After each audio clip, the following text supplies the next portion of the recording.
হয়েছে আর আমার চেকবুকের জন্য রিকোয়েস্ট করেছো? ব্যাংকে যাবে কে? বসে বসে খালি হুকুম। কি ডান? হয়ে গেছে। যে কোনো কাজের মাঝে এখন করা যাবে ব্যাংকিংটাও। ইন্টারনেট ব্যাংকিং সিটি টাচের অ্যাপস ডাউনলোড করে ব্যাংকিং করুন খুব সহজে। চিনি শেষ। সিটি টাচ, ব্যাংকিং খুব সহজে। ঠান্ডা বা গরম খাবার নয়, শিরশির অনুভূতি হয় সেনসিটিভিটি থেকে। একে দূর করুন সেনসিটিভ এক্সপার্টের সাহায্যে, যা শিরশির অনুভূতি থেকে মুক্তি দেয় মাত্র 30 সেকেন্ডে আর এর ফেলে আসা বন্ধ করতে সাহায্য করে। আপনি আরাম হতে পারবেন। ব্যবহার করুন সেনসিটিভ এক্সপার্ট বাই পেপসোডেন্ট। বিভিন্ন প্রয়োজনে লেনদেন করতে আপনার বাইরে যেতে হবে না।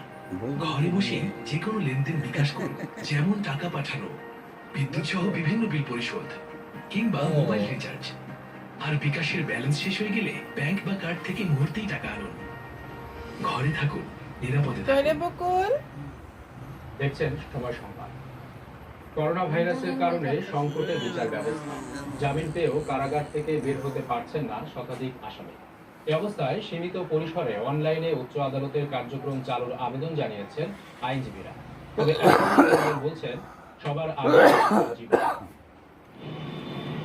হাইকোর্টে জামিন মিলেছে, শুধুমাত্র জামিন আদেশ না পৌঁছানোই কারাবন্দিত্ব ঘোচেনি শতাধিক আসামির। করোনা পরিস্থিতিতে বন্ধ হাইকোর্টে জামিন চাওয়ার সাংবিধানিক